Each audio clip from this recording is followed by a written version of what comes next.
Radio.ie hosts the Irish History Show podcast because history matters. Radio turns 100 years young this year.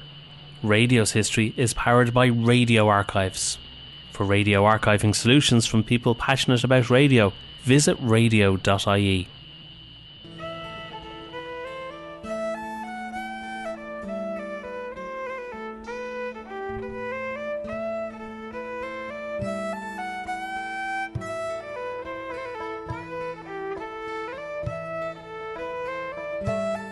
Hello and welcome to the Irish History Show. My name is Cathal Brennan and please visit our friends at radio.ie for all your radio archiving solutions.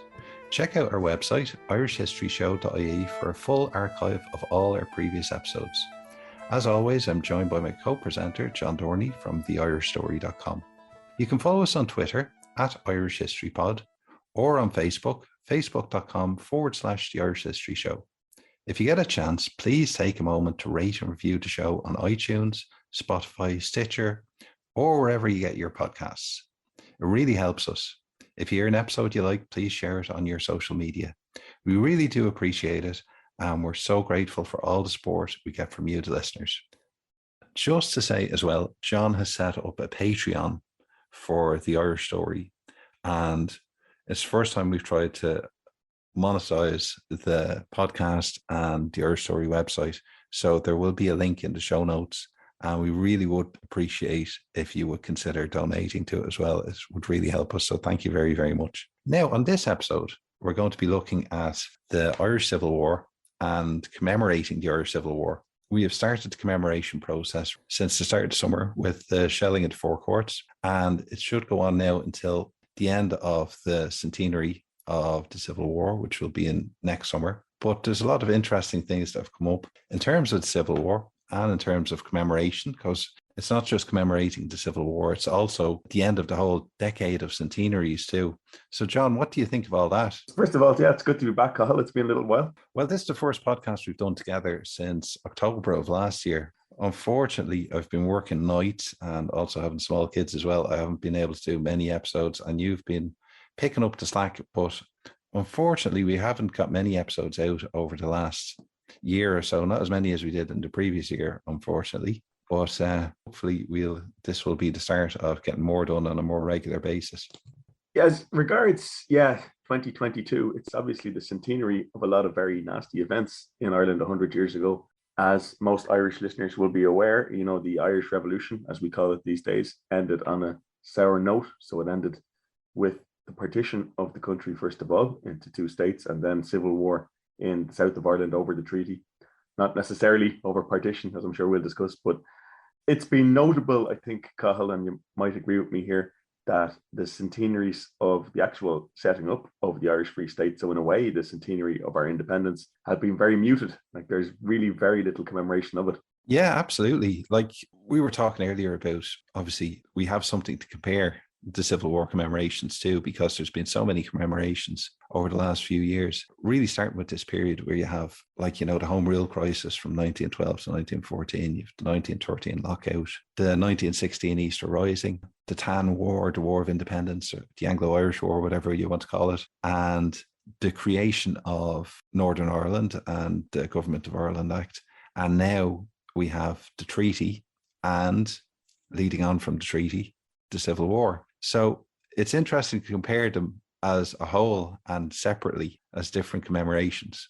Yeah, I mean, this year, it seems to me that, the government and RTE and the main media were relatively comfortable with commemorating the treaty debates, of December 1921 to January 1922. There was quite a lot of that. I mean, there was pseudo news reports on the TV, there was documentaries, there was a lot of coverage of the treaty debates and so on. And there was also coverage of the handing over of power in Dublin Castle on January the 16th, 1922.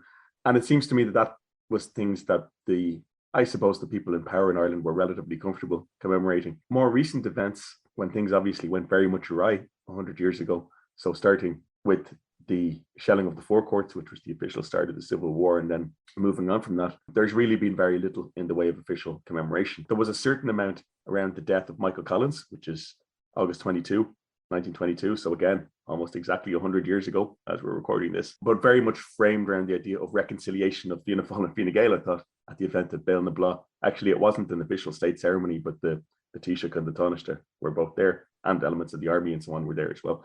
Understandably, I suppose, the state is very uncomfortable commemorating the murkier aspects of what happened 100 years ago. Well, that's true. And also, one thing that we failed to mention there in terms of all the different commemorations, but it's something that we've covered on the show before, is the conflict in the north between 1920 and 1922 around the birth of the Northern Ireland state or statelet. And that does tie in quite closely to everything regarding the treaty and regarding the Civil War as well. And that's how we framed that episode with Kieran Glennon, was about, like, the pogroms and the Civil War and how it affected the North. And that was something that hasn't really been touched on at all in terms of commemorations. And you could be somebody living in the 26 counties and still be entirely unaware of what happened during that period in the North. Absolutely. I think also in Northern Ireland, it's not commemorated. It hasn't been commemorated at all either. And I mean, there's a reason for that, which is it's very divisive stuff. You have things like the Weaver Street bomb, where a number of children were killed and by a loyalist bomb in a Catholic area of Belfast. You have the Clonus of Ray, so-called, where a bunch of Ulster specials were ambushed by the IRA in a train and shot up, and that resulted in a whole load of reprisal killings. You have the McMahon murders, where all the male members of the McMahon family were wiped out. The Ireland Street killings, where again the police broke into a Catholic district and killed a load of people, and so on. So there doesn't seem to be much appetite to commemorate that in Northern Ireland, and I'm not surprised by it. But as regards the southern aspect of it, as we've discussed, I think, on the show before, one of the murkiest aspects of the period is Michael Collins apparently sponsoring a northern offensive in May 1922 with the aim of destabilizing Northern Ireland, and then apparently calling it off at the last minute and allowing some units like the anti-treaty units and the northern units to go ahead with it. But again, it doesn't seem to, that's the idea of a Dublin government, albeit a very nascent one, launching a military offensive of some kind, or a clandestine guerrilla offensive into Northern Ireland, is not something I suspect that the governments in Dublin would be particularly keen to commemorate or to remember. Well, this ties into as well how a lot of people are discussing, a lot of people on Facebook and people on Twitter and stuff, and these arguments that revolve all the time about the nature of Michael Collins and what he would have done and what he was planning, and if only he'd lived, he would have led an army on the north, and specifically things to do with the Northern Offensive. And as you say there, it's impossible to know because it's so murky, and a lot of the records that we would need to truly understand it don't exist anymore, if they ever existed in the first place.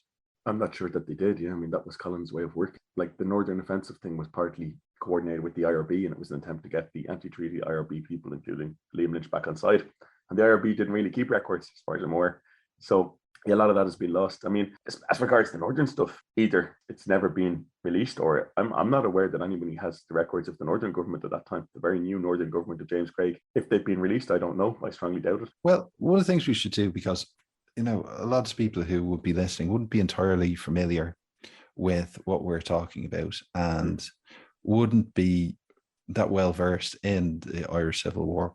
Could we put it in some type of context? What are we talking about when we're talking about the Irish Civil War? Right. So to summarize the events of 1922, you have the Anglo-Irish Treaty signed at the end of 1921, which is supposed to settle, the conflict in Ireland. And it does this by creating a new state, the Irish Free State, which is going to be a dominion of the British Empire, the same as Canada and Australia.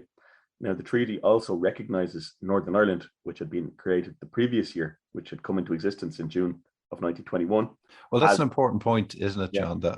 That you do sometimes hear people saying that, one of the main problems with the treaty is that it partitioned Ireland. Yeah, and that's not quite true. So what the treaty says, I mean, another rival myth is that the treaty said nothing about partition and that nobody was interested in partition, which is not true either.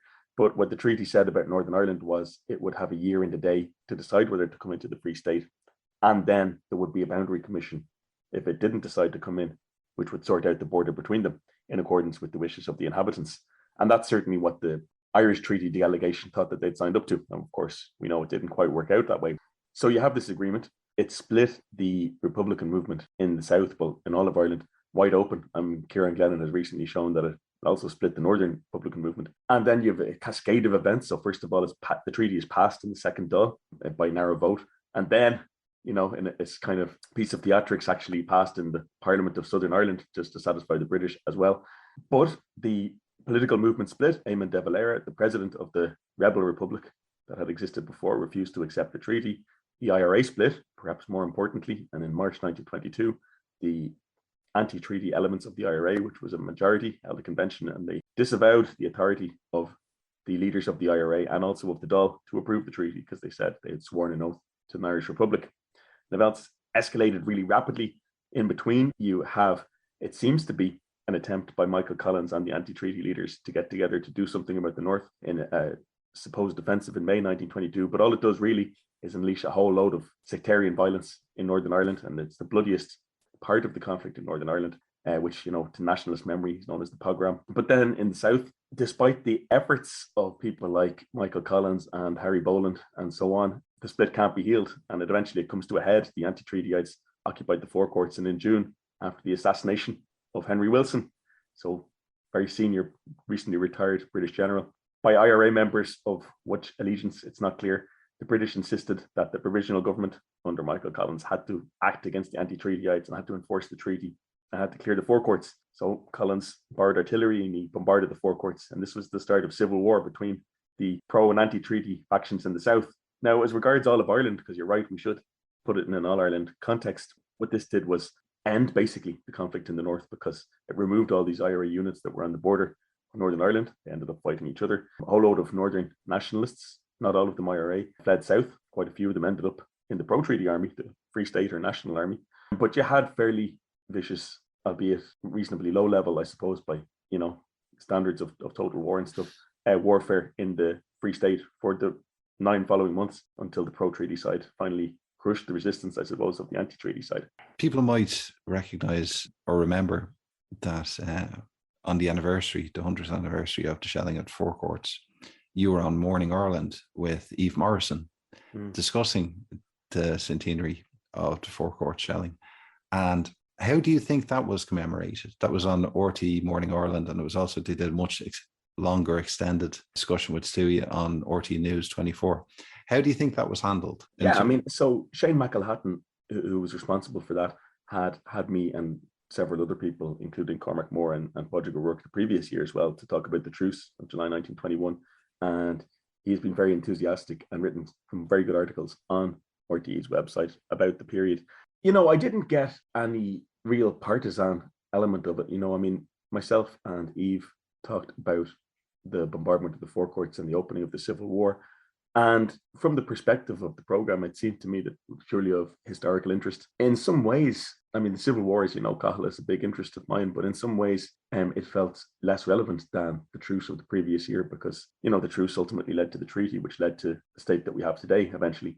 The impression was, I suppose, from RTE and on the program was that the Civil War is now seen as kind of a bump in the road. It's a very unfortunate thing that shouldn't have happened, but it did. So we'll just talk about it. But I didn't get the feeling that there was a white flame of kind of intensity about it still among either RTE or the general public. Well, do you think perhaps that's because the anti-treatyite position regarding the treaty and the Civil War is not given the same prominence, and the ideology behind it isn't examined as much or accepted as much as obviously the pro-treatyite arguments, because that's what obviously led to the state and the state we're in today. But without really teasing out those arguments and understanding them, not necessarily agreeing with them, but really giving some space to understand them, can we really understand the Civil War? Yeah, 10 years ago, I would definitely have agreed with that. But just talking only about the commemorations this year, what I found is interesting is that people who have spoken to at events who have been more on the Republican end of things in terms of Sinn Féin or the other Republican groups haven't been all that particularly exercised when I've spoken to them, and I'm talking about public talks here, about the Civil War. The people I found much more engaged and much more angry about it were being people from the Fianna Fáil tradition, and who seem to identify with it much more closely, which I find interesting. And they're still upset about people who were killed back then and family members who were killed and so on like that. So that's kind of interesting to me. I must say that I found the people from a Fianna Fáil background more angrily engaged with the period than people from, I suppose, more modern Republican groups or more recent Republican groups. But as regards these anti-treaty arguments, I mean, again, I suppose that in the media and the government, you're always going to have a certain bias towards the pro-treaty side, in the sense that, you know, the state that we have now is the descendant of the Free State, and the Free State was supposedly getting attacked by these people. I mean, I haven't seen, though, in this year, a rehearsal of all these arguments that we've had previously, where, you know, the anti-treatyites were anti-democratic and they tried to throttle the Free State at its birth, and they were, you know, proto-fascists and so on like this, and people rehearsing this line of Rory O'Connor's, where journalists asked him, are we to have a military dictatorship? And Rory O'Connor said, you can take it that way if you like, which is a throwaway comment and so on. But I don't think that there's been really detailed discussion of either side's point of view. And strictly speaking, talking about the commemorations of this year, you know, I don't think that people have wanted to go into it in great depth. I don't know. What have your impressions been, Colin? No, I think you're right, but it is very important to put things in the context of the period in which it existed. And from the anti-treatyite perspective, there was a republic that had been declared that existed. And it may seem like, you know, really delving into the shibboleths of like Republican theology and splitting hairs to talk about things like the second Dáil and legitimacy and stuff. But these were very real issues at the time. And it can get very dense, the arguments regarding, like, you know, the legitimacy of the votes and like the oaths that TDs had taken, that they have the right. And this was obviously a major issue for the IRA at the time leading to the split. But you can't sort of just like paper over them. You have to really investigate them to really understand the depth of feeling that went into the Civil War. Yeah, I mean, I think, though, that if we're talking about the anti-treatyites at the time, you have a more fluid kind of conception of it than what came later. You know, later you had a very rigid kind of orthodoxy within the Republican movement, I think really from the late 20s or 30s, you know, from the time that Fianna Fáil split away. At the time of the split, the feeling in the IRA certainly was, you know, we have a republic, you can't just give it away, we can't take an oath of allegiance to a foreign king. But the thing is, you know, in terms of the later ideology, which is that the second Dáil was the last All-Ireland Dáil, and it was the last legitimate Dáil, and that it was an unconstitutional series of coups, actually, is a quote from Eamon de Valera, but that the provisional government, which was a British appointed body, took over, and there was no longer the second Dáil, and that this British appointed body, which was characterized at the time by anti-treatyites as a military junta, that they destroyed the republic and they suppressed the republic and so on. The thing is, if you're talking about at the time, though, in 1922, like I said, it's a bit more fluid than that. So first of all, if you look at de Valera himself, de Valera did walk out of the second Dáil after the treaty vote was taken, but then he was persuaded to come back in. So he sat in the second Dáil after it approved the treaty, and his hope was that they could talk about the constitution of the Free State. And secondly, de Valera, as many listeners will have heard, was not proposing the Republic or nothing. What he was proposing was a compromise called Document Number 2, where Ireland would be an external member of the British Empire. So there's that. I mean, secondly, you know, the IRA Convention of March 1922 actually disavows the authority of the second Dáil, right? So they say, we're not taking orders from the Dáil anymore, we're taking orders from the IRA executive, which we will elect ourselves. And they trace this back to the volunteers being founded and electing their own officers back in 1913. I mean, it does seem to me very odd that people can claim this continuity between, you know, the IRA's tradition throughout the decades and so on, when the IRA itself disavowed the authority of the Dáil in March 1922. So, I mean, you know, people will get upset with me, no doubt, for this. I really don't see how this all hangs together, though. I mean, the idea of the continuity between the second Dáil and the IRA and stuff is really only put together, as far as I'm aware, in 1938, when Sean Russell gets the surviving anti-treaty members of the second Dáil who had never joined Fianna Fáil and got them to vest their authority in the IRA Army Council of that year. I think that the anti-treatyites of 1922 have a case in the sense that they have an understanding of what's happening, but the very rigid kind of talk about when the second Dáil was dissolved, which was the second Dáil, and so on, I'm afraid I don't have an awful lot of time for. You know, the fact is the second Dáil approved the treaty, it voted to approve the treaty, and the IRA disavowed its authority. I don't see how you can get around that. Well, this is an argument as well in regards to the 1920 Government of Ireland Act, and this goes back the whole way through the treaty negotiations, when de Valera and Lloyd George and the letters of introduction, is that who were the British meeting with from their point of view. that were they dealing with the largest party in Southern Ireland, created after the 1920 Government of Ireland Act, or as the Irish negotiators themselves saw themselves as the representatives of the Irish Republic, established in 1919 and declared in 1916 and elected at the 1918 general election. There's a constructive ambiguity about a lot of this stuff. Absolutely. Where how people view themselves and not confronting how the other person views them. Yeah, I mean, maybe all peace processes have an element of this, but there's a very strong element of that where, like I said, the Dáil actually approved the treaty, and then the pro-treaty members were convened in a small room 10 days later, and then as the Parliament of Southern Ireland, and they went through the formality of approving it just to satisfy the British, and then their Republican argument is then you have the provisional government, which is a creation of the British. I mean, one thing I would say is that Arthur Griffith, who was not a member of the provisional government, sat in this government because he was the president of the Dáil. So the fact is that there's a fudge all the way along, and the treatyites would call it a situation of dual power, which in the end is brought to an end when the treaty is finally implemented. Now, I'm certainly not an apologist for the pro-treaty point of view, and I hope that over the years I've made that clear, but, I really have limited patience for the idea of legality in the situation. Like, it's a revolutionary situation, and there's a state being created. There's all sorts of fudges and ambiguities in the first year, particularly in this period of the provisional government before the treaty is enacted. And I don't really see what good it does, tying yourself up in knots over the supposed legality of this situation. Well, as well, something we should mention, and we've mentioned in previous episodes as well, regarding partition. The idea that civil war had nothing to do with partition. Partition was never mentioned. Partition was never mentioned during the treaty debates. It didn't impact in the slide towards civil war at all. And that's really not the case, is it? No, not at all. I mean, so first of all, I happened to take a big look at the treaty debates earlier this year, and a lot of the deputies in the second Dáil did actually bring up the idea of partition, mostly anti-treatyites, but including some pro-treatyites, such as Owen O'Duffy and Michael Collins himself.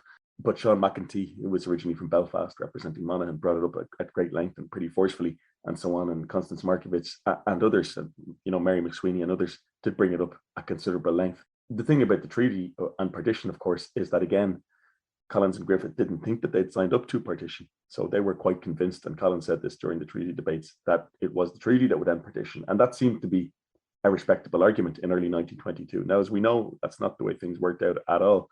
But, the fact that the partition was a lesser element of the treaty debates does not show, in my view, that people didn't care about partition. It shows that people thought partition wasn't the main element they were discussing in regard to the treaty. They were discussing sovereignty. They thought, including the anti-treatyites, some of them, that possibly the provisions of the treaty could be used to end partition or possibly to diminish the size of Northern Ireland.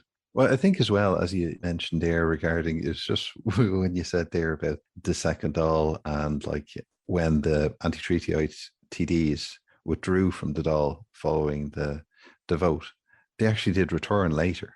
Absolutely. And I think this is one of the things that when we're talking about, popular conceptions of that period, it may come as a shock to people to hear that, because one of the things that we always come back to is obviously the Neil Jordan, Michael Collins film. And like in the Neil Jordan, Michael Collins film, it's really presented that, the anti-treatyites left, they never came back. And that was like the final step towards civil war. And I think a lot of people would have taken that at face value and assumed that was the truth. One of the big shibboleths, although we haven't really heard it this year, is that Eamon De Valera started the Civil War, and he made these inflammatory speeches where he talked about wading through blood and so on. I mean, De Valera did say those things, but what De Valera first of all said was that he was bemoaning the fact that this might happen. But then, like you said, he went back into the Dáil and they signed up to this pact that they were supposed to jointly campaign for this election. I would say, and this is just my opinion, that it could possibly have been patched up, without civil war, had it not been for these very specific events that happened in June 1922, and especially British pressure. And I'm not just playing to the gallery here, but I really do think that ultimately it was British pressure that started the Civil War.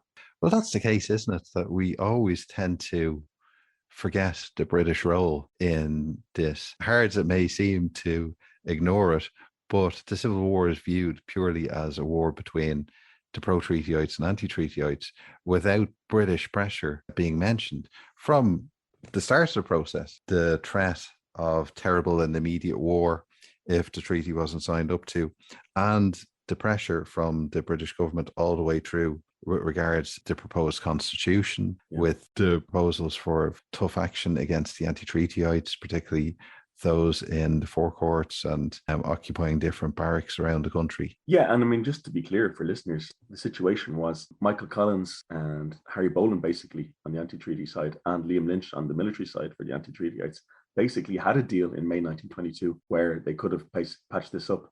And the idea was to have a constitution of the Free State that would not mention the British monarch. And the British vetoed it. I mean, they very clearly said, Winston Churchill said, if such a constitution is adopted, if there is an Irish Republic declared in this way, then we will reoccupy Dublin as a preliminary to further operations, taking back the rest of Ireland. So the British very clearly said, you cannot have a constitution without mentioning the monarch or it'll be war.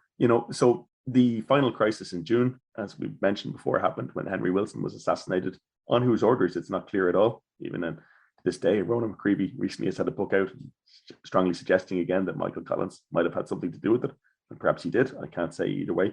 But certainly it's in black and white. There's a letter from Lloyd George to Michael Collins after it saying our patience is at an end. You must now move against the forecourts or we'll do it. It's very simple. It's as plain as day. Now, there is a pro-treaty argument because some people on the pro-treaty tradition, Fine Gael and so on, get offended by this. And they said the irregulars, as some of them still like to call the anti-treatyites, were defying the government and they were defying law and order. And they were going against the results of the June 1922 election. And this had to be brought to an end by, the lawful government, etc. Now, those people will continue to argue that, and that's fine. But the fact is that military action was only decided on as a result of British pressure. And it's very clear from the archival record that that's the case. Well, it was no empty threat, really, was it? When you consider, as you've written before, the fact that there was such a large British military presence still in the south of Ireland at that time. Yeah, and not only that, but as you already know, Cathal, I think Neville Macready, who was the British commander in Dublin with 6,000 soldiers, and he had artillery and he had tanks and he had an air squadron at what's now Dublin Airport at Collinstown, was ordered to attack the forecourts, and only Macready came to Dublin and then asked the British government to reconsider. He would have done so. He was actually ordered to do that. So it was certainly no idle threat at all. Yes, very true. And it does take us on, as you mentioned there, to how the Civil War has been discussed in the past and how it's been written about and commemorated, as we've mentioned there with the Michael Collins film. And I think Neil Jordan had said recently that perhaps he had been too hard on De Valera. That's right. But, maybe nearly 20 years too late for Dev's image to a lot of people. Yeah. Is it really 30 years? Well, 96, so 25 odd years, 26 years. Wow. Yeah. Goodness me. Yes, it really is people's popular understanding of the Civil War period that De Valera was in charge of the anti-treaty side, both politically and militarily, throughout the entire duration of the Civil War. Yeah, I mean, and that was kind of the pro-treaty version at the time as well. But the fact is, it's just not true. The problem with De Valera's position was that he thought that he could lead the anti-treaty military side, the anti-treaty IRA, by following them, by saying everything you're doing is good, lads, you're upholding the Republic, and at the same time trying to lead them to another compromise, which was his document number 2. So even in 1923, he's still talking about that, and Liam Lynch and so on get quite annoyed by it at various points. So De Valera has basically no military authority throughout the Civil War, and at various times he tries to encourage them to negotiate and to talk peace and so on. They don't really have any time for it, so at the same time, De Valera at various times, Lynch tells him, look, we have no choice but to do this. This is the military strategy. We're going to destroy the Free State's infrastructure and they're going to destroy their ability to collect taxes, and we're finally going to bankrupt them. And then, in reprisal to all the nastiness in the Civil War, the executions and so on, Lynch embarks in this campaign of burning down all the houses of Free State supporters. And De Valera says, I'm not sure this is a great idea. And Liam Lynch says, well, tough luck. This is what war is like. At the very end of the Civil War, after Liam Lynch was killed, De Valera is instrumental with Frank Aiken in calling it off, very closely working with Frank Aiken to deliver the Dump Arms Order and his famous Legion of the Rearguard message to the anti-treaty guerrillas to call off the Civil War. But that was basically his most important intervention. Now, the pro-treatyites and their political descendants would probably still say that, De Valera was irresponsible throughout and he didn't take a leadership position and he didn't have the courage of his convictions. And that's kind of another argument, but the idea that De Valera started the Civil War, certainly in the past, was very prominent. I haven't heard that much of it this year, actually, but That was the orthodoxy, in the wake of the Neil Jordan film and the Tim Pat Coogan biography of Michael Collins and so on, that the Civil War was entirely De Valera's fault and he started it and so on. And that's just not the case, I'm afraid. Well, talking about the likes of those biographies and stuff, we should really talk about how the Civil War had been discussed in previous years. And my understanding from reading a lot of stuff and a lot of the books that had been published in earlier years, and I say this pre-John Regan's book, The Irish Counter-Revolution, a lot of it was very, very orthodox, pro-treatyite. It was the Democrats and dictators idea. There was a good side and a bad side. Oh, absolutely. I mean, and the thing is as well, though, it's always context, isn't it? It's always the context in which people are speaking. So you had the white heat of the Troubles, the Northern Ireland conflict, and you had Liam Cosgrave, who was the son of W.T., who was the head of the Free State government for most of the Civil War, saying we have always been the party of law and order, that we defended the state before and we're defending it again. So in the minds of a lot of people, the Civil War was kind of being rerun, in the 80s and 90s and so on. And so, yeah, when people were writing about the Civil War, they talked about these undemocratic militarists who were a minority, who were trying to overthrow the state, and that democracy had to be defended.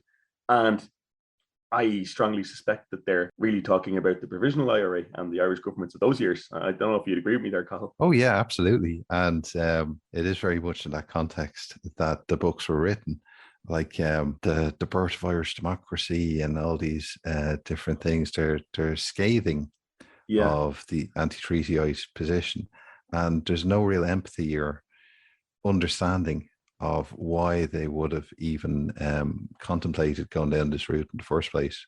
Yeah, I mean, the high point, if that's the right word, of that stuff is, like you said, Tom Garvin's Birth of Irish Democracy. And it's an amazing book, astounding book in some ways. I don't necessarily mean that in a good way.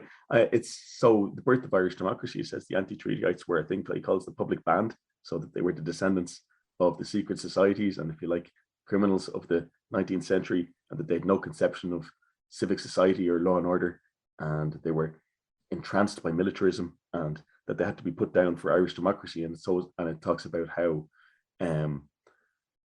there's all sorts of kind of amazing lines in it where the anti-treatyites talk about their people suffering and so on, going to prison and being executed and so on in the struggle against the British and the Civil War. And Garvin is saying, but no one had asked them to do this. So this idea that they were in some way something totally removed from the rest of society. And there's lines like Garvin at one point says that there was no threat of war from the British, which is flat out wrong. It's just wrong. And secondly, you mentioned John Regan there, and Regan's contribution has been very interesting. And he talks about the absolutely anti-democratic or undemocratic way, I should say, not anti-democratic, undemocratic way in which the Civil War was carried out, particularly in its early months by the pro-treaty side. So, yeah, I mean, the orthodoxy, particularly I think in the 80s and 90s, was really this very hardcore pro-treaty line, that was echoing many of the things the pro-treaty partisans said at the time, filtered through the much more recent lens of the Northern Ireland conflict and its echoes in the South. Yeah, as we were discussing John M. Regan, and one of the things he covers from time to time is Collins himself and the nature of Collins' role in the provisional government. And it's something you've covered as well on the Irish Story website. There's been such a deification of Collins as this, manifestation of everything that was great about the revolutionary period. And this isn't to disparage him and what he's done, but it's a very one-dimensional view of Collins. And when you look at the Civil War, it's a lot more complex than that. And it does bring up a lot of questions about his authoritarianism and the idea that if he would have lived, the Irish Free State would have evolved into the state that everyone believes would have been the fantastic Irish state rather than what it became. It has to be challenged in some ways when you look at his behavior during the Civil War. Yeah, so Regan's argument goes, first of all, Collins appointed himself as commander-in-chief, and then he told the government, which is fairly, authoritarian thing to do, a fairly high-handed at best thing to do. He made himself commander-in-chief. Then he created a war council of three, him and Richard Mulcahy and Ona Duffy, to run the war effort, and he told the government about this. So clearly, the army is the senior partner here. And then the Dáil was supposed to meet on July the 1st, but the Dáil was not allowed to meet. This is the third Dáil elected in the election of June 1922, because he's afraid that there might be disruption, that the military action might have to be stopped. and it's prorogued 3 times, I think. You can correct me on that, Cathal, because you've written about it. Until, and it appears that Collins wanted to prorogue it, to suspend it indefinitely until the Civil War was over. So there's that. And then secondly, which, I mean, I think, people like Tommy Tormey, who works in Trinity College, I think these days, has made the argument that these are just war measures, they were temporary measures. And I think that this is a reasonable argument, although we can't know. But the much more ominous thing I would feel that John Regan also covered, especially in his book Myth and the Irish State, was the role of the Irish Republican Brotherhood and Michael Collins as the president of it. And Michael Collins writing a new constitution saying that not only will the Brotherhood continue to exist post the Free State, but the Irish Republic, to which the members of the Brotherhood swore allegiance, the Irish Republic virtually established, goes back to the 1860s, that would continue to exist, and he would be the president, or the president of the Supreme Council of the IRB would continue to be the president. And that is extremely ominous. He said it would exist behind the formal institutions of the Free State. Now, this is in the context of Michael Collins, again, seeing the treaty, freedom to achieve freedom, and so on. So it's in pursuit of Republican objectives, if you like. But the fact that Collins would see himself in an unelected capacity as the real governor of the country at the same time as being commander-in-chief of the armed forces, we don't know, of course, what way it would have gone. And in public, Collins always committed himself to parliamentary democracy. But these are potentially kind of ominous steps. And we will never know what they would have led to because, of course, Collins died at Ballinablaw on the 22nd of August. Well, this obviously ties into the whole Democrats and dictators and Democrats. One side had democratic legitimacy and the other side did not. The third Dáil that was elected after the failed pact election didn't meet during Collins's lifetime. And the Labour Party TDs who were committed to taking their seats, unlike the anti-treatyites, had actually agreed to resign their seats en masse because they said we can't continue on with this situation where the Dáil is prevented from meeting. And it does raise serious issues that if the Dáil was not allowed to discuss a civil war in process or have any democratic oversight over how the war was being fought, what was the point of having a Dáil? Was it going to be prorogued indefinitely or until the country had been pacified?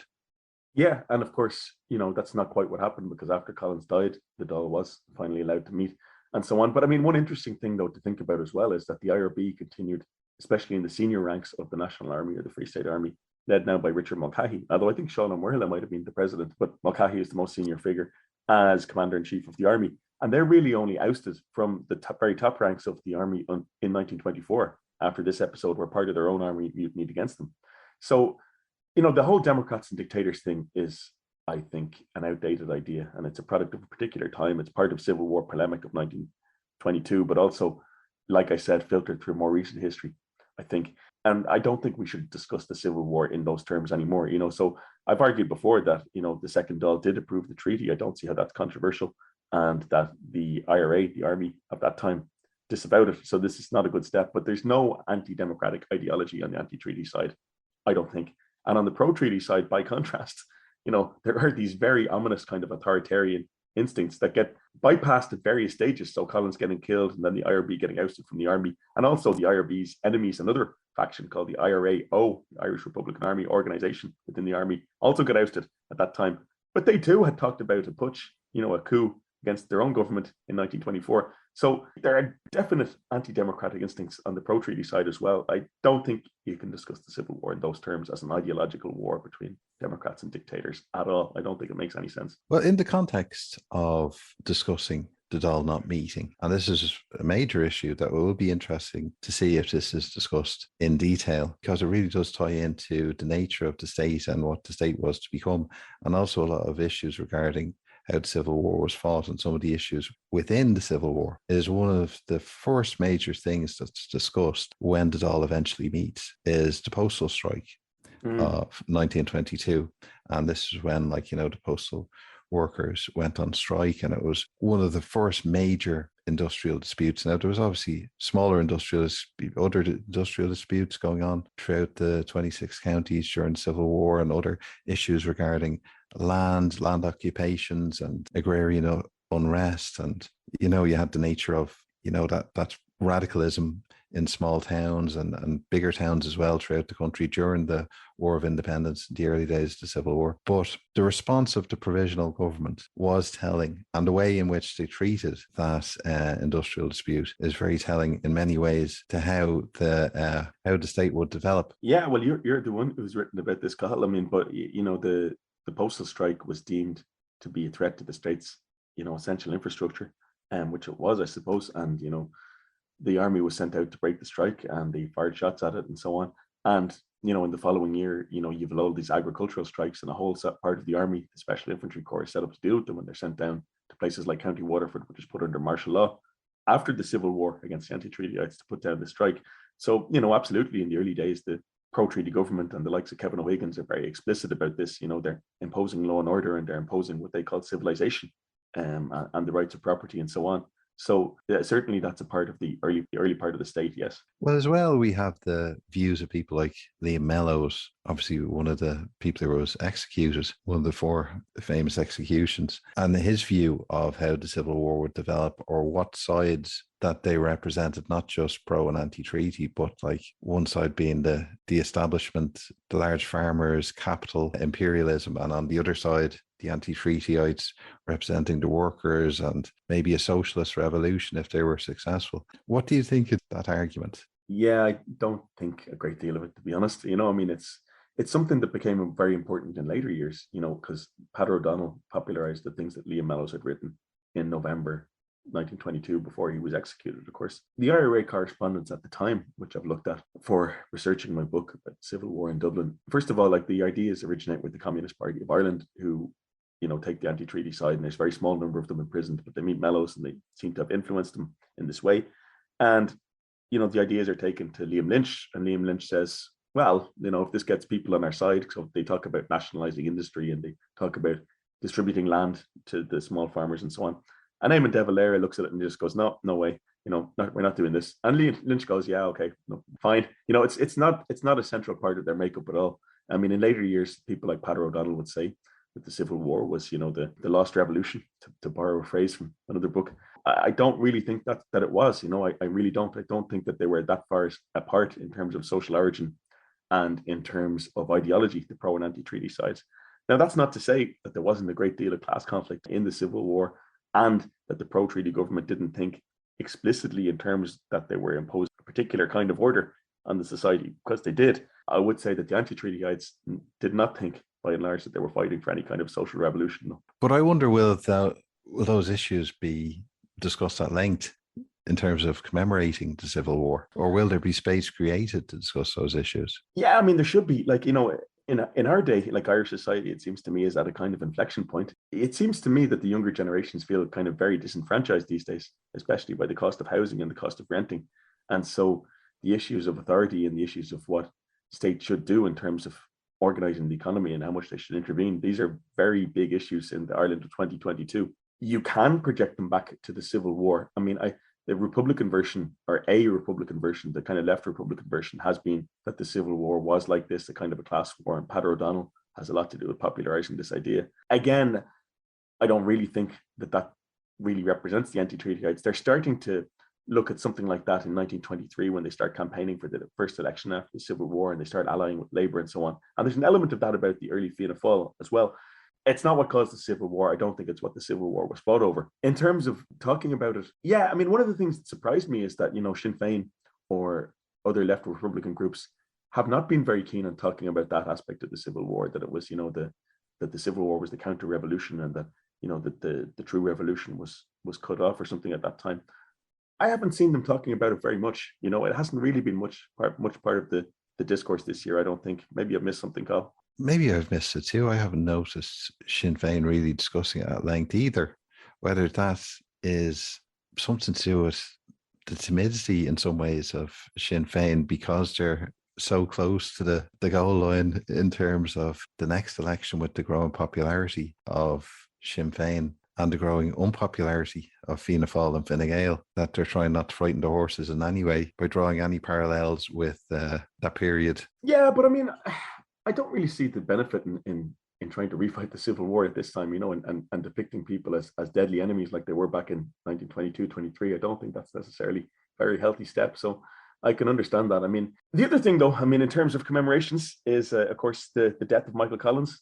Béal na Bláth, and that was one of the only big aspects of commemoration. And that, there was programs on RTE about that, and there was a great deal of discussion about who shot Michael Collins. Unlike the issues you're talking about, I don't know if it has a great deal of relevance today in political terms, but it does seem to have brought up a lot of interest, though, in what happened at Béal na Bláth 100 years ago. Well, yeah, and that's the thing as well. And because of just the extraordinary events that Griffith and Collins died so close to each other, like the two men most associated with the treaty cause and running the new provisional government. The centenary of Griffith's death passed by with much less hoopla than Collins' death, but you can't really separate either of them out in my mind, because they're so closely identified and they're so important to the new treaty regime. We could, and we probably should, have a whole program about Arthur Griffith, actually, because he's quite an interesting character.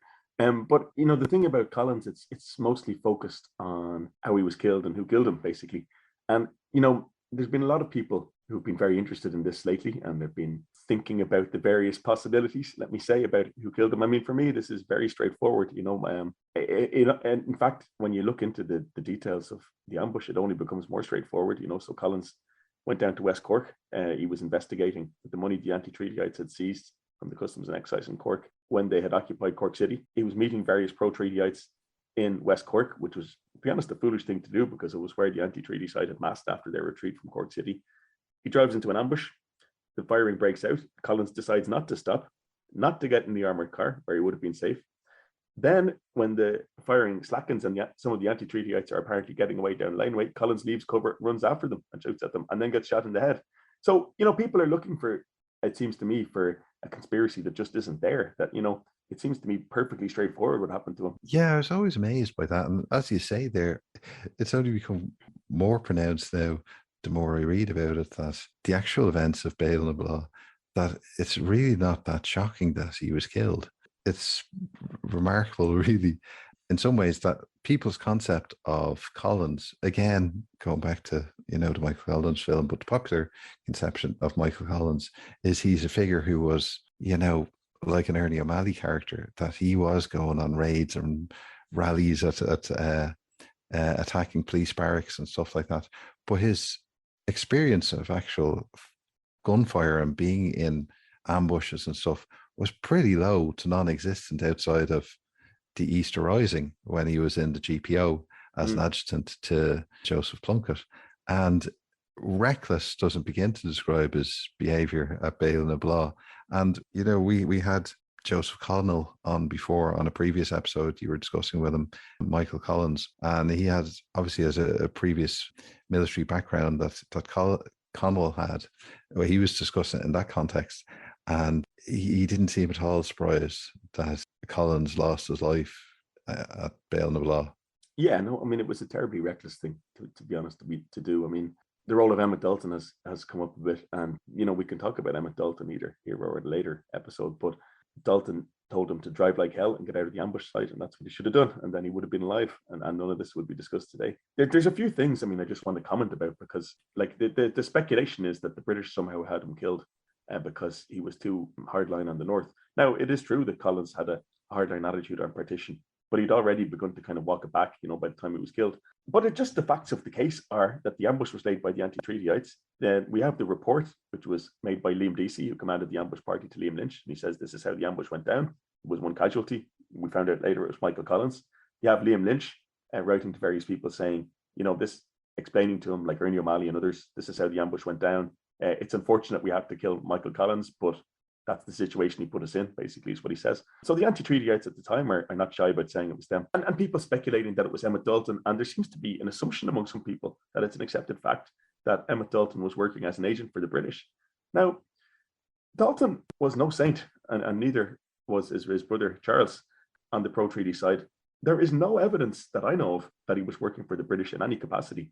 So the idea that he would have killed Collins or had any motivation to do it seems to me to be a wild theory. And I believe what it comes from, Sean Boyne had an article recently about this, biographer of Dalton, that it actually comes from the 1960s, by which time, attitudes had changed and mellowed, and Collins was being rehabilitated, I suppose, for the first time. Various IRA people who had been at Béal na Bláth 40 years before said, well, we were only shooting in the general direction, but there was 4 British officers around him. And apparently it dates from that time, this idea that it was part of an elaborate British conspiracy. And people have focused on things like there was no medical report and so on. Well, he was examined by 3 different doctors, and the last one, who was a military doctor, found an entry and an exit wound, which indicating a rifle bullet. And then people have been speculating that it was destroyed in 1932, when, of course, Cumann na nGaedheal, the pro-treaty party, lost power to the Fianna Fáil government. Now, again, I've been in the military archives a lot for my sins. There is a destruction order, and it says destroy records of military courts martial, informants, and other things which can lead to loss of life, destroy them by fire, and it lists them out and so on. It doesn't say anything about Michael Collins. Okay, so I don't understand really where all the speculation is coming from, apart from, like you say, people projecting onto Michael Collins all their hopes for the things that were never achieved after Irish independence. Yeah, and I don't know where the basis for this belief is. It's very curious, not discussing the assassination itself, but this belief that Collins would have been that, like, there's a goodie and a baddie, and Dev single-handedly turned the country over to the church and held it back and destroyed everything and just made it Ireland a terrible place. And Collins was like this forward-thinking Democrat, loads of ideas, and if he would have lived, it would have been completely different. It's curious to me. I mean, this is a result of late 20th century culture, I think, or popular culture. But one of the interesting things this year I've noticed is that, like, if this was 10 years ago, conspiracy angle, I suppose, would have been the De Valera had Collins killed, which, as you know, is very strongly suggested in the movie, the biopic about Michael Collins. I haven't heard much of that this year. I mean, just on that, I mean, De Valera was in the area, but what De Valera had done was to try to urge the IRA, the anti-treaty IRA, to call off the Civil War in August 22 after they'd lost Cork City, and Lynch and DC and others turned them down flat. So, the idea that De Valera lured Collins to an ambush, we haven't heard a lot of it this year, but again, I don't see any basis for it, to be honest. No, and another tedious online argument that pops up from time to time, particularly recently, like, was this real or was I imagining it, that Fine Gael had rented out loads of cinemas across the country to show the Michael Collins film? I'm afraid that's true. That is quite true. That is true. That wasn't some fever dream I had. I'm afraid and they were giving out Fine Gael badges and stuff at it. And then on the other side, you have people who are furious that Fine Gael could have the temerity to claim Michael Collins or even claim any association with him, which is true. Fine Gael was founded long after Collins was dead. But it's not that big of a stretch to say that they have some claim over. I mean, I don't know what to say about that one in some ways. I mean, obviously, Michael Collins was not a Fine Gael member. On the other hand, the idea that he wouldn't have contemplated such a thing. Most of his closest comrades did, of course, join Fine Gael. Richard Mulcahy and W.T. Cosgraven and so on. So Owen O'Duffy was the founding leader, of course, a man who achieved notoriety in his own right. So it's not outlandish to suggest Michael Collins would have been a member of Fine Gael. I mean, and Fine Gael also had various, it's not quite a hardcore Republican ring, but certainly people who'd been senior in the IRA were in the early Fine Gael, Yeah, it's more so this idea that the perfect Collins would not have had anything to do with the blue shirts and Owen O'Duffy and these people, and don't you dare taint Collins' memory by associating them with Fine Gael. And a lot of that with the general unpopularity of Fine Gael, especially at the moment. Yeah. But, if not Fine Gael, then who? Like, it's doubtful that if he would have lived, there would have been a Fine Gael in the first place. But if not Fine Gael, then who? Who exactly would Collins have been associated with? These are all his closest political followers and comrades. Yeah, I mean, Fine Gael is pretty much a death cult to Collins and O'Higgins for its first couple of years anyway. Yeah, I mean, and Griffith. And Griffith. One of the interesting kind of online arguments, and it says more about 2022, is people insisting that Collins would have stayed a member of Sinn Féin, because he died as Sinn Féin TD, which I guess is true. But yeah, I mean, it's an impossible one to ever resolve. I mean, I suppose it does again show the myth, the power of the Collins myth, though. Like, that people project onto Collins whatever they want. I mean, what's new now is that people who would consider themselves Republicans or left-wingers, they want a bit of the Collins myth, which they wouldn't have wanted in the past. Yeah, that is true. And he is viewed as the great incorruptible. And I don't sound like I'm disparaging completely, but he is, the real Collins is a lot more interesting as a flawed figure than this, like, plaster saint. Of course. I mean, the thing is, it's a cliche, but it's also true that, he was cut off in his prime when he was a young man. He was 31, going on 32, and therefore we do not know what he did, what he would have done. It's very simple. So he could have done a lot of things, good and bad, and we just don't know, but it's part of the mystery and part of the mystique, I suppose, that he was cut off in his prime like that. Of course, we can't speculate. I mean, one thing I will say about Collins, just because we're discussing the Civil War, Cahill, is Collins did, I think, want to avoid some of the things that happened afterwards. So there was an incident in July 1922 in County Laois where there was a skirmish and 2 quite high-ranking National Army officers were killed, and the troops involved wanted to execute the anti-treatyites who they captured afterwards, who had shot these officers, and Collins wouldn't let them do it. And it was the same thing during the fighting in Dublin in July 1922, where there was a number of attempts by the Free State or pro-treaty troops to take the last anti-treaty positions on O'Connell Street in these hotels, in the Hammond Hotel and so on. And Paddy O'Daly, who later on, of course, got up to some grim things in the Civil War, claimed that there'd been a number of false surrenders. Stop me when this sounds familiar. And he wanted to shoot the people involved. This is in July 22. And again, Collins wouldn't let him do that. So Collins does seem to have been a restraining influence on his own side in the Civil War. And it's possible he could have avoided some of the worst things that happened afterwards. And of course, the people who were closest to Collins, apart from his kind of political and high-ranking comrades, were the Squad, his former IRA intelligence department. And after he died, like not before, but after he died, they embarked on a whole series of killings in Dublin and in Kerry and elsewhere. Some of them, it seems, possibly directly in revenge for the death of Michael Collins. So 2 Fianna members who were killed on August 25th, 3 days later in Dublin, and an anti-treaty IRA member. That's short-term speculation. I do think that Collins might have avoided, the spiral into which the Civil War fell afterwards of this, atrocity and reprisal and so on. Well, that's something that's always followed the likes of Kevin O'Higgins with the execution orders and Rory O'Connor, and Richard Mulcahy when he later became leader of Fine Gael, Dirty Dick and the 77 executions and things like that, even though that wasn't quite an accurate figure. Well, it's more. They execute. It's more. Yeah. I mean, we might close out by talking about that, Cahill. The executions are going to be the most difficult part of the Civil War to commemorate, I suppose. Well, that's it. As we're recording this now, it's early September, and we're not quite at the business end of the season in terms of this centenary, but we're going to have to deal with the Ballyseedies and executions, and as you mentioned there with the Fianna boys in Dublin. That was a documentary you were involved in as well on RTE a couple of years ago. And they're incredibly grim. Terribly grim. I mean, so, dark deeds were done in the Civil War. I mean, just, to put it in context, so recently we've much more detailed kind of information on casualties and so on in the Civil War. And, by the standards of other civil wars, as people will go on at great length, the standards of Finland or other places that they weren't terribly great. So it's probably around 1,500 to 2,000 killed. By our standards, that's a lot, within 9 months. But the Free State soldiers lost considerably more killed in action than the anti-treaty side did. So around 800 to 900 Free State soldiers were killed, of whom around 550 died due to enemy action. There was a lot of accidents and so on. On the anti-treaty side, you have about 500 volunteers killed, but a minority of them, I think possibly, less than half of them were killed in action. Most of them were executed or killed in reprisal. So even though that's a lesser figure, a smaller figure than the National Army soldiers who were killed, far more of them were killed in either executions or reprisals than were killed on the other side. And that really tainted people's perceptions of what had gone on, I feel, in the Civil War. And is what makes it really difficult to commemorate. Because yes, 81, I think, or 83 is the most recent figure by Sean Enright, were official executions, which is to say that there was some sort of legal process. A lot of them didn't. So first of all, the Mountjoy executions of December 1922, which were reprisal, the assassination of Sean Hales TD, were just summary executions. They just took people who were untried out of prison and shot them. So 4 senior IRA members, Mellows, O'Connor, McKelvey, and Barrett. But like you said, there was probably in the region of 150 just killings of prisoners. And like you mentioned, Ballyseedy and Kerry is one of the most spectacular examples, but that's only one particular instance.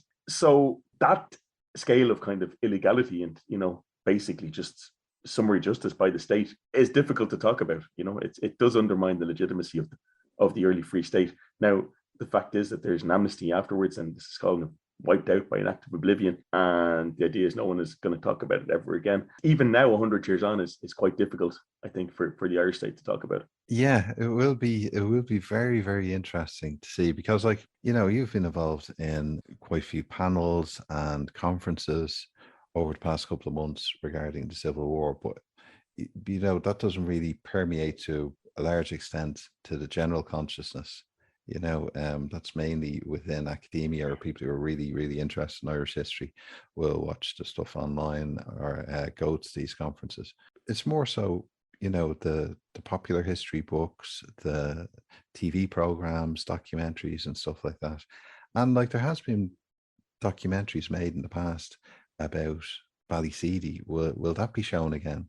There have been a lot of things that have been covered over the last couple of decades, but will they be re-shown again? Like there was quite a few documentaries in the past made about figures like O'Higgins and stuff like that have never been re-shown as far as I know. Will these all be getting airing now? And a lot of that has to do, I suppose, with RTÉ's archive policy, where they do keep things very well locked up, and it's hard to get access to them unless there's an old VHS knocking around and somebody puts it on YouTube. Yeah, I mean that documentary on Ballyseedy is kind of interesting. It's not without its flaws. I think there's a lot of anecdotal evidence used in it. But I've been in the archives in recent years, before and after the pandemic, looking at the files from Kerry, and it's very grim.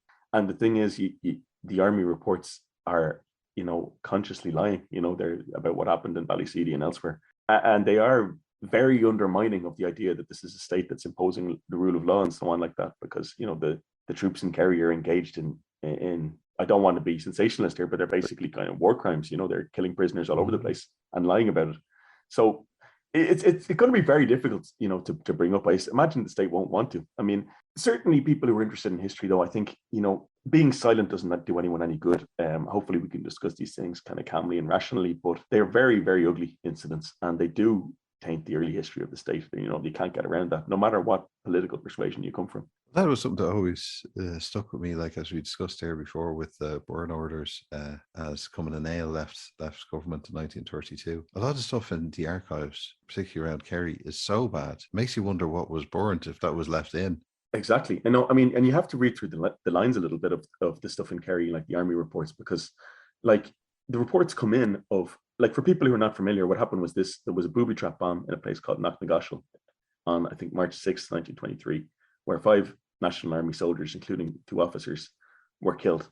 And in reprisal, 8 prisoners were taken out of the jail in Tralee, and they were taken to a crossroads, Ballyseedy, outside of Tralee, where they were blown up. And one of them was blown away, Stephen Fuller, and he wasn't killed. He lived to tell the tale. Now, and then they repeated it with the 2 other brigade areas in Kerry at Cahersiveen and Countess Bridge near Killarney. And then there's various other kind of summary executions. In total, I think you're looking at 25 Kerry Republican prisoners killed in March 23 alone. Now, the reports come in the archives, and they're just, again, I don't want to use sensational language. They're just outright lies. They say they brought the prisoners out to clear a mine laid by the irregulars themselves, and they blew it up, and we prepared 9 coffins, because they didn't know that Fuller had survived. So they piled all the remains into the coffins, and then they said later on it emerged that one of the irregulars escaped Stephen Fuller. It is determined that he is now insane. That's what it says, and he's spreading this crazy story that we were killing prisoners. And then they come in again and again, and then there's various other things, that there's bodies found on the side of the road, and they say, well, the irregulars are killing their own because they're trying to surrender and so on. It's fairly grim, and like you said, it does make you wonder, what the stuff that was destroyed would have said. It's almost like Central American counterinsurgency in the 1970s and 80s. I mean, to be fair, like the death squads that you're talking about in Central America were killing civilians all over the place, thousands of them. Yes, we didn't have that, but no, we didn't. And thank God the Irish Civil War wasn't like that. Actually, there was far fewer civilians killed than in the War of Independence, which was a lot more bloodthirsty from that point of view. And there was hardly any informers, by the IRA in the Civil War, as opposed to the 200 odd who were killed in the first 6 months, basically, of 1921. So, but yeah, I mean, in terms of, let me put it this way, in terms of the functioning of the National Army, that was supposed to be a law-governed army enforcing lawful state authority, let's just say it left a lot to be desired. Now, people can argue, well, the irregulars, to use again the abusive term that I do not use, but they were burning down houses, and they assassinated TD, and they tried to assassinate several others, and this is all true. But in terms of a government which is, as I said, claiming that it is establishing the rule of law and lawful government, it looks bad, because certainly their forces were guilty of gross breaches of the law, and also, of the customs of war and so on in 1922 and 1923. Yes. Now, to get on as well, as I mentioned there before, with the different conferences and panels that have been going on. Can you describe some of the ones that you've been involved in? Yeah, I mean, it's hard to keep track now. I mean, the big one was the one in University College Cork in UCC, which was in June, and there was a large amount of government funding available for that, and there was, I think, over 200 speakers, you know, so it was difficult to keep track. There was a great range of kind of scholarship exposed there, so the effect of having so many speakers, though, unfortunately, was you could only get to so many. So I've tried to watch some of them back. But there's a lot of very interesting things. There was no spirit of acrimony there at all, though, I have to say. I mean, I think I probably missed some of the panels, but I mean, I did miss ones on executions and reprisals and so on. I think they did happen, but there was really not a spirit of partisanship and of acrimony there, I have to say.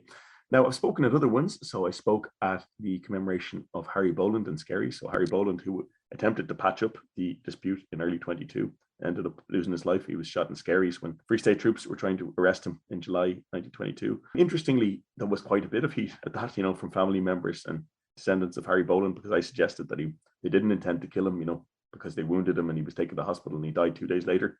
There was lots of assassinations in the Civil War. They don't look like that.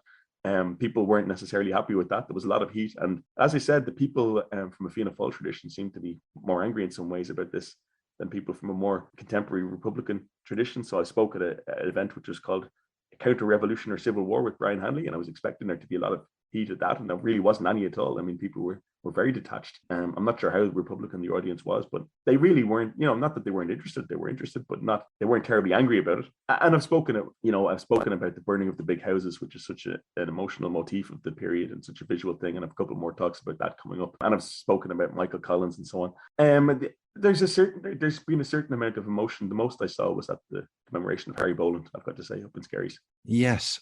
Something in the Neil Jordan film. It's very badly portrayed, misportrayed. Well, you know what's interesting, because we're talking about the Neil Jordan film, and in the context of commemoration and so on, and public memory, I happened across the 1990, I think, movie, The Treaty, starring Brendan Gleeson. Have you seen that? Yes. God, not in an awful long while. You can get it on YouTube now, the whole movie. Yeah. And it's so much better than the Neil Jordan movie. Like the intricacies of the negotiations and the fact that Collins was briefing the IRB all the way along are put kind of front and center in it. And the thing of the negotiations on Ulster and the Crown and so on, which people like Ronan Fanning go into in great detail.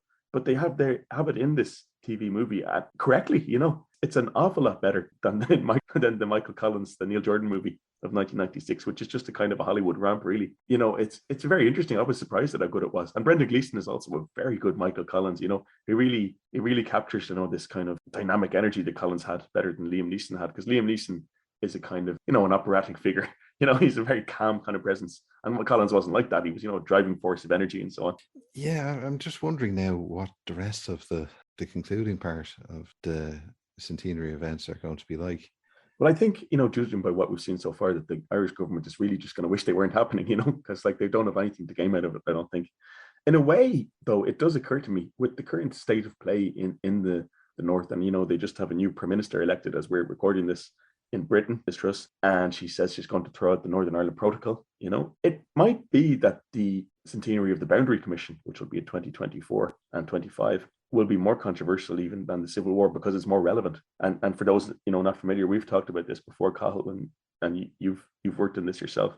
You know, the Boundary Commission was supposed to redraw the border, and it ended up basically, you know, recommending very minor revisions, and in the end it was buried altogether by both governments. It seems to me that'll be an explosive centenary, even more so than the Civil War. Yeah, it really is a very, very interesting event, the Boundary Commission, and one that should really be, everyone should look into, as of the potential it would have had to alter Irish history in a major way. But at the end of the day, it didn't move an inch in either direction. But like, as we discussed Liz Truss there and the relationship between Ireland and Britain in the context of these commemorations, I believe what's probably going to happen is it's going to be completely ignored in Britain, in the same way that the past 10 years of commemorations have been completely and utterly ignored in Britain. I mean, there has been a limited amount of engagement in Britain. You know, Michael Portillo and so on have made TV programs about it. But, you know, we've talked about this. I mean, I think we've been talking about this for 10 years, Cathal, you know, going back to the Home Rule crisis, which is a massive crisis in British politics. A massive crisis, not just in Ireland, but like the whole of the UK.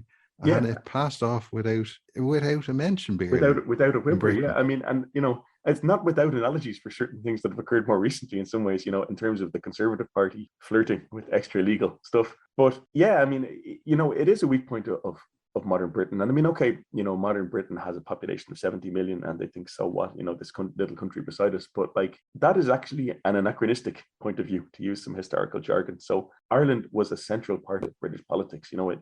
It really messed up, their politics from the 1880s until the 1920s. And even into the late 30s, obviously, you had another round of negotiations, the Anglo-Irish Agreement of that era. And to be honest, especially with regard to the Northern Ireland Protocol and the endless negotiations with the European Union, they would be much better off knowing a bit more about this.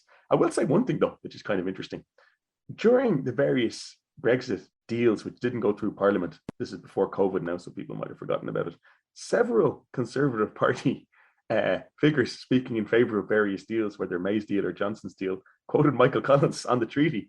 And they said, this is not the ultimate freedom, it is freedom to achieve freedom. And I thought that was kind of interesting, So there is some sort of knowledge in British political class, apparently. Long may it continue. Long may it continue. We'll see more well, and more. Let's hope it starts. But anyway. Long may it start.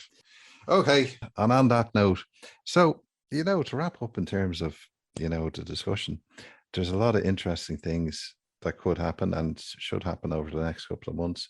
There's a lot of areas that hopefully will be covered in depth, and a lot of interesting writing and, discussions, panels, and podcasts and documentaries, hopefully, that may be made. So in terms of the social aspects of the Civil War, issues to do with class and social and agrarian conflicts, the labor movement, women and the Civil War, that's another very important issue that we haven't discussed, but I'm sure there's a lot of really, really good historians have already spoken about it and are going to speak about it more and write about it more, particularly in regards to the treaty and the Civil War. That was a major discussion at the time, the role women were playing in the anti-treatyite movement, and other things about violence against women, things to do with the atrocities that happened, and see how they will be commemorated.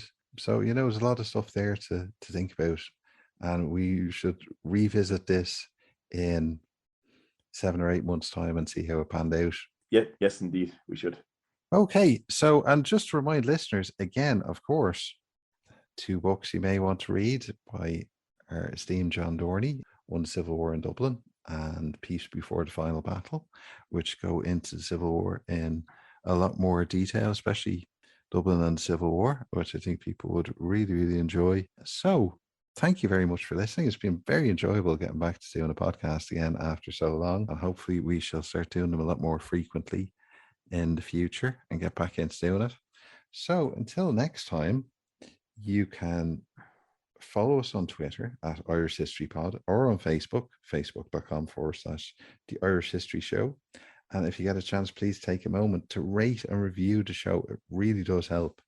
And if you could share the show on social media and let people know about it, that really, really helps as well.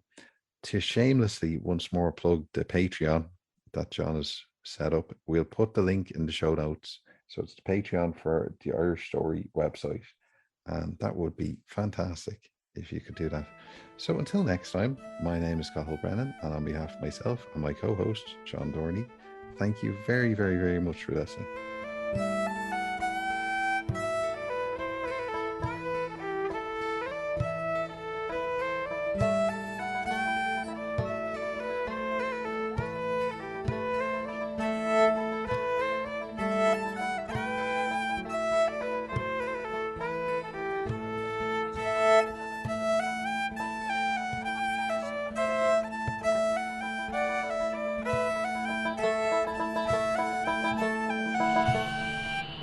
Radio.ie hosts the Irish History Show podcast because history matters.